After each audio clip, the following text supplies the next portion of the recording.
días, señora Rosa Santos. Somos los estudiantes del 8º ciclo de la carrera profesional de enfermería de la prestigiosa Universidad Señor de Cipán, y hoy tenemos el agrado de poder compartir con usted una valiosa información acerca de, nos informamos sobre la sedación paliativa y sus tipos. Es una sesión educativa que hemos preparado con mucho cariño y espero que pueda contribuir en el cuidado con su familiar, ya que está atravesando por una situación similar. Para empezar a abarcar el tema, debemos conocer primero qué es la sedación paliativa en este tipo de pacientes, ¿no? Pacientes oncológicos terminales. La sedación paliativa es la disminución deliberada del nivel de conciencia del paciente oncológico, pero este se va a dar siempre a través de un consentimiento informado, sea por el paciente, si es que sus facultades lo permiten, o por el familiar directo de este paciente. Este tratamiento es administrado por fármacos indicados y en las dosis adecuadas. El único objetivo de este tratamiento es evitar los dolores o el sufrimiento insoportable a causa de los síntomas mismos de esta enfermedad. Son los dolores refractarios del cáncer, ¿no? Bueno, una vez que ya hemos conocido un poco acerca del concepto y la definición de la sedación paliativa, podemos abarcar un poco más allá cómo lo son sus tipos. Dentro de la sedación paliativa existen dos tipos de sedación en estos pacientes. Uno de ellos es la temporalidad y el otro es según su intensidad. Hablaremos primero del primer tipo, que abarca la temporalidad, ¿no? El tiempo de sedación. Dentro de ella está la sedación continua, que esta va a disminuir el nivel de conciencia del paciente oncológico. Va a ser de forma continua, no va a permitir que el paciente tenga periodos de alerta, por así decirlo. Y la siguiente es la sedación intermitente, que esta sí va a permitir que el paciente tenga periodos de lucidez, donde pueda permitir alguna comunicación con el médico o su familiar directo. Ahora, el siguiente tipo es según su intensidad, ¿no? Tenemos ahí la sedación profunda y la superficial. ¿Qué nos dice la profunda? La sedación profunda nos dice que esta va a mantener al paciente en estado completo de inconsciencia. Va a ser mayormente, el paciente va a estar sedado, dormido, sumergido en el sueño, para evitar los síntomas refractarios, ¿no? que le causan por dolor esta enfermedad. Y también está la sedación superficial, que esta sí va a permitir una comunicación continua del médico con el paciente o del paciente con su familia. Bueno, habiendo abarcado estos puntos, voy a darle pase a mi siguiente compañera para que le dé un poco más de información acerca de este tema. Continuando con la misión educativa sobre el tema de la sedación paliativa, vamos a encontrar cuándo está indicado esta sedación paliativa. En este caso, las indicaciones serían que el paciente debe padecer de una enfermedad en fase terminal. También se va a encontrar al paciente en una situación de agonía. También se va a dar por la falta de disponibilidad de otros tratamientos y la evaluación interdisciplinar. Esto se va a indicar la sedación paliativa se utiliza cuando ya el enfermo se encuentra en sus últimos días de vida o las últimas horas de vida. Entonces, esto va a ser para poder aliviar el sufrimiento que tiene el paciente. En este caso es el paciente con cáncer.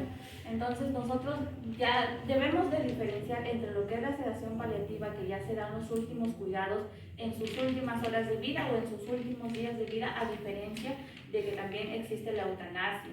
Entonces, esta indicación mayormente se va a utilizar para que el paciente ya no sufra mucho y se dé un alivio. Continuando con la sesión educativa, vamos a explicarle acerca de la definición del consentimiento informado, los objetivos que se tiene y los tipos de consentimiento que el paciente debe tener en cuenta.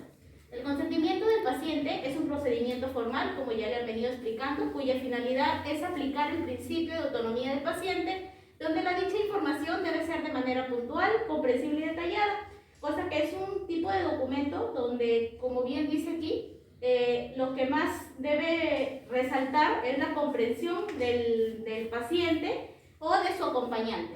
Dentro de los objetivos tenemos cuatro de los más importantes, donde en primer lugar es el tratamiento del estudio, porque esto basa en el tipo de enfermedad o que tenga este tipo de paciente.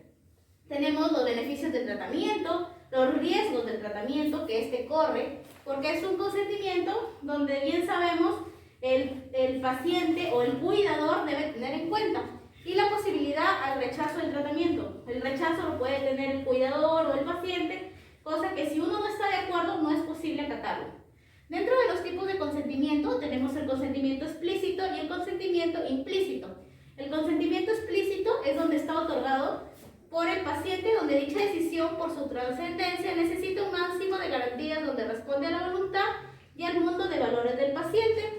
Y el consentimiento implícito, donde es solo aplicable de forma excepcional y si se ha estimado el riesgo de shock emocional para el paciente, donde supera las ventajas y el paciente es incapaz de tomar las decisiones muy importantes. En otras palabras, el explícito va el consentimiento informado al paciente y el implícito es cuando el paciente ya no tiene las posibilidades de poder comprender, está en determinada fase de shock o en últimos casos tomar la decisión del cuidador o del familiar a cargo. Doy paso a mi siguiente compañero. Siguiendo con la sesión educativa, tenemos los fármacos, los benzodiazepinas, los neurolépticos, los anticonvulsionantes. Las vías de administración son vía intravenosa, vía intramuscular y vía subcutánea. Dentro de la evaluación de la sedación es revisar periódicamente el nivel de sedación según la escala de Ramsey. En esto tenemos el movimiento espontáneos, en las cuales es facial o corporal. Bueno, depende cómo tiene la respuesta del paciente, ¿no? La respuesta ya sea despierta tranquilo o angustiado con el movimiento errático que tiene, ¿no? En la cual tanto sea la enfermera o el doctor tiene que evaluar y dejar constancia una historia clínica de la evaluación, donde se vea la temperatura, las secreciones, la frecuencia respiratoria y el diámetro pupilar. Con la sesión educativa, señora, vamos a hacer una dinámica llamada el globo preguntón, la cual consta de algunas preguntas para así de esta manera nosotros saber qué conocimientos ha adquirido de esta sesión educativa y cómo lo ha enriquecido de manera continua. Vamos a comenzar y al final le vamos a hacer una pregunta a ver qué tal le ha parecido la sesión educativa. ¿Ya?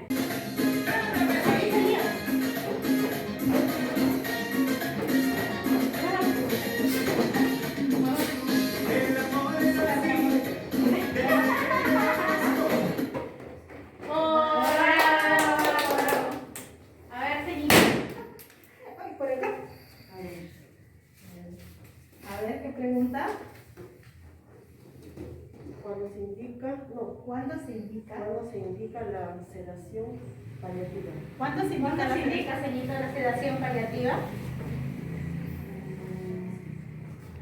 El paciente debe estar en fase terminal. ¡Bravo!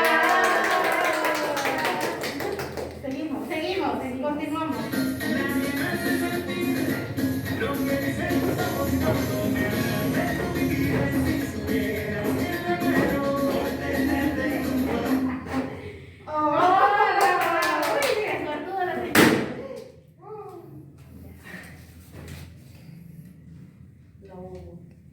¿Qué entiende por sedación paliativa? ¿No? ¿Qué entiende por sedación paliativa, señora? ¿Qué es la sedación paliativa? ¿Qué es? ¿Qué se entiende por ¿Qué se entiende por sedación paliativa? Es la disminución deliberada del nivel de la conciencia del paciente. ¡Bravo! Muy bien. Ahora una última rondita Para terminar, ya, está bien.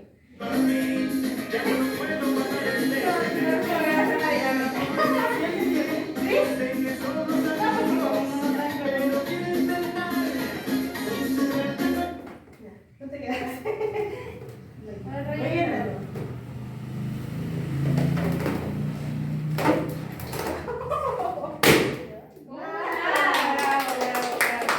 Señora, ¿qué le pareció la sesión educativa brindada el día de hoy con mis compañeros?